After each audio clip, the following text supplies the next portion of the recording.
So, we know Lewis Hamilton's performance at Hungary was less than ideal, of course, not being able to make it out of Q2, and then, of course, a poor performance on the Sunday. However, while qualifying, I do believe, is primarily a Lewis Hamilton fault. He did make an error into turn 12, the data indicates that, but on Sunday, we know Ferrari's troubles with Charles Leclerc.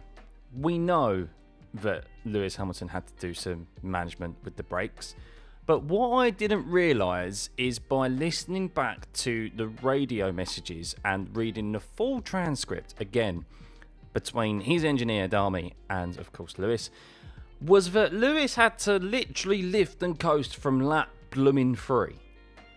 The third lap. He is reminded multiple times in the first 20 laps to lift and coast, and a reminder to manage his brakes. Let's have a look at some of the radio transcripts in particular.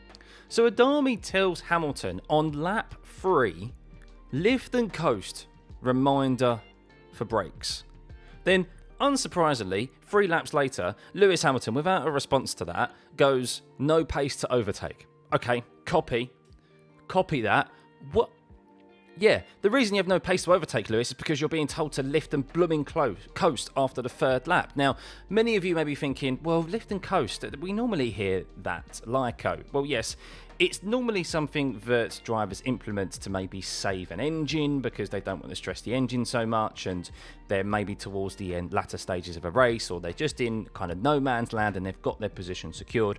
Or you most commonly see it in relation to, of course, fuel loads.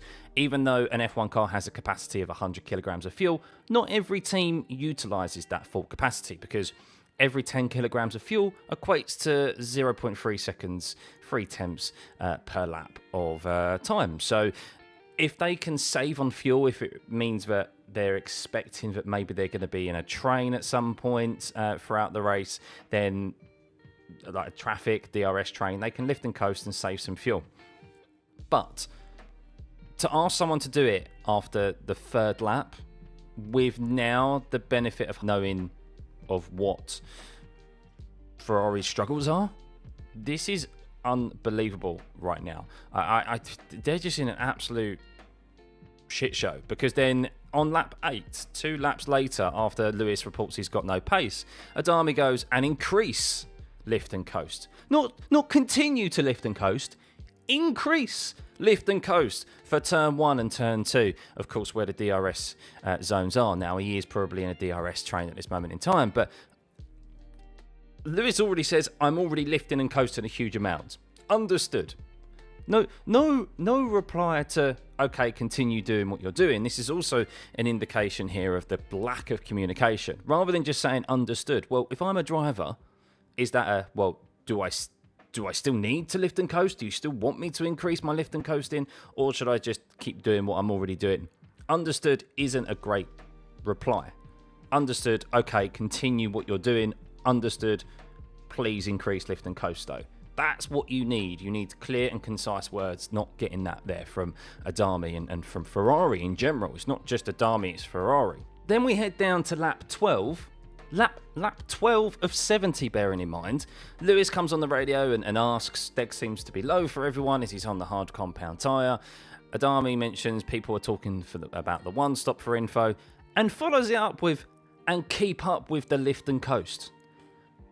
3 times in 12 laps, he has been told to lift and coast. He's been reminded to lift and coast. One of those times is to increase lift and coast. In 12 laps at the start of a race. That is absolutely ridiculous, and it just clearly here indicates and shows that Ferrari just, I don't know what they're doing.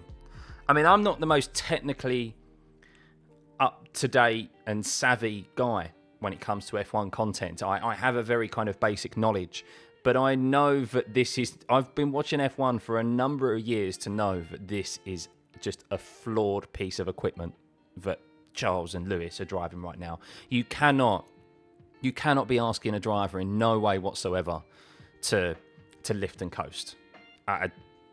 Especially in an era where there's no refueling as well.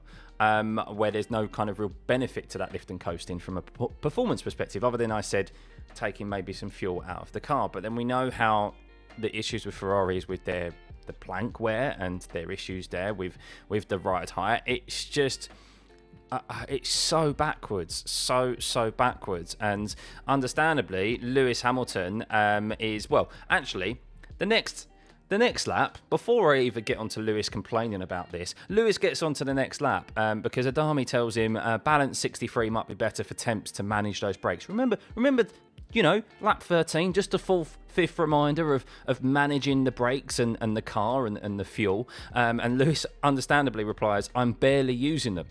Once again, understood. Bit more info, please, Adami. This is a bit of a rant, this video, because I never realised how bad this radio communication actually was until I read into this transcript and actually listened to some of a YouTube video where you hear the context behind this. You hear obviously the words coming out of their mouths and just the way that they're said. And Lewis on lap 15 then says, no way to get close, impossible. Well, how are you supposed to get close when you're being told to lift and coast and manage the brakes everywhere, Lewis? How are you? You need to bloody tell these guys, and maybe this is why, and we'll get onto it, maybe this is why Lewis is actually so down on himself, and maybe has said some of these things recently about maybe they need to get a new driver and so forth. And we all thought it was about him because he feels down on himself of his lack of a driving ability when it comes to qualifying. I think some of it is that, but I think there's genuine some concerns behind the scenes. I mean, how can you not have concerns behind the scenes if you're Lewis Hamilton? And maybe what you're informing them is falling on deaf ears, and you're having to drive a car like this. And maybe his point is, well, maybe they should just get another driver because they're not listening to me. Maybe that's what, there's a second meaning to that. Not necessarily they should get a second driver because I'm terrible.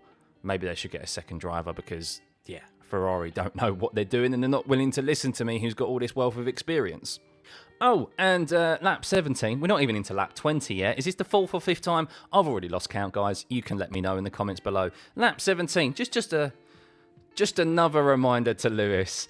We need to lift and coast, I'm afraid, to manage those brakes for now. It's lap 17. It's lap 17. You're not even a quarter through the race distance of this Hungarian Grand Prix. And then Lewis understandably says the next lap, the pace is so slow with lift and coast. We definitely need it. The race will come to us. No, it won't. No, it won't. It just won't. Lewis must have just gone, are you absolutely kidding me right now? In his helmet. I don't know if I should read some more, because I just think that just says it all, to be honest with you. That the fact of it, in less than 20 laps, he has been told 5 times to lift and coast, to manage the brakes. And bearing in mind, his teammates, no matter what setup he set up, his teammates stuck it on pole when he's trying to fight for the race win. You know that Ferrari is a good car in race trim. He's had a brand new engine put in that car from Spa, which he also, now it makes sense, he also was told to lift and coast there. And I thought, maybe it's because he needs to save the engine, as I mentioned, a couple of reasons at the start, for the normal reasons that you have for lift and coast, engine management and also fuel management. But no, it most definitely was because of the plank issue, them not wanting additional plank wear to ensure that they don't get disqualified because of the fundamental issues with the setup of this car, the development of this car, the terrible concept. That it makes me concerned about 2026. It really does, for Ferrari and for Lewis Hamilton, because while Lewis is having an input into next season, they had a very, very good solid base last year, and their reasons for it supposedly is that they thought that the concept they had last year had reached its ceiling. There was no way for them to improve, unlike McLaren, who have moved forward and they've gone to pull rod system from a push rod system that they've never used in many years. They've refused to introduce an anti-dive system to stop the front of the car diving on itself, and which McLaren ultimately implement better than anyone else. It just sounds like that they're incompetent. That's what it looks like as an armchair fan, that they're incompetent with someone who's got a basic level of technical knowledge. And I think those of you who have a much more better understanding, an in-depth understanding of the technical side of F1, I think you're, from comments I've seen online, you're also saying that they're quite incompetent and can't believe a team of this stature has been able to do this. Yeah, it's just not how any driver should be told to drive an F1 car so early on in the race like that, with that level of management. And the transcript is damning. It's absolutely damning. And Lewis at the end, he says, "Really sorry about this weekend, guys, for losing you points." I actually don't think you should apologise there, Lewis. I really don't think you should apologise, because yes, qualifying was poor, but you were still P12 and you could have comfortably have scored points. It is not a tall order to ask a Ferrari that qualified on pole position while a varying setup to Charles, no doubt, Lewis was running, to make up 2 positions in that race. No, it is not your fault at all, Lewis, and I don't think you have anything to apologise for, specifically from the race. Qualifying, yes, you can apologise for, but not the race. No way whatsoever, because that transcript is just absolutely damning. And I can't believe that. Could you imagine the responses if, let's say, Max Verstappen was asked to lift and coast and manage as much as he had done within the first 17 laps of a race by GP, his engineer? The absolute radio messages that you would be getting from Max Verstappen. Lewis is too nice for his own good, to be honest with you. But maybe Lewis has been more tough behind the scenes with Ferrari, and this is where he's been a bit down in the media and so forth.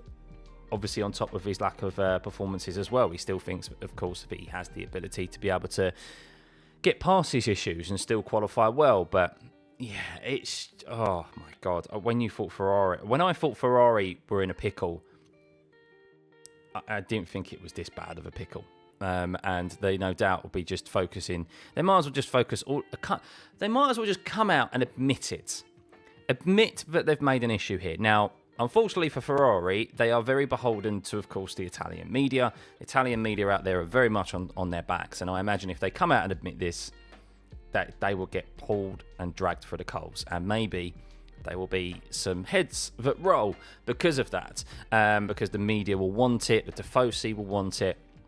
They're very passionate out there. And we know that, unfortunately, at Ferrari, there's more politics in Ferrari than there is the technical side of things, shall we say. That the politics level on Ferrari, as quoted by former Ferrari staff members, is very high compared to other teams.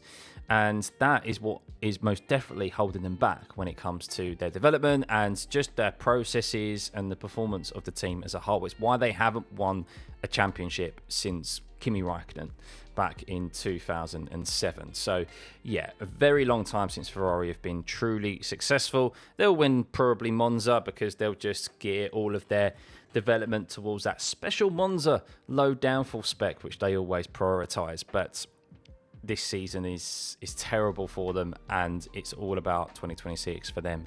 But like it is for pretty much the 9 other teams up and down the grid, other than McLaren, at this moment in time. So yeah, it's going to be a tough remainder of the year for Ferrari and for Lewis Hamilton and for Charles Leclerc.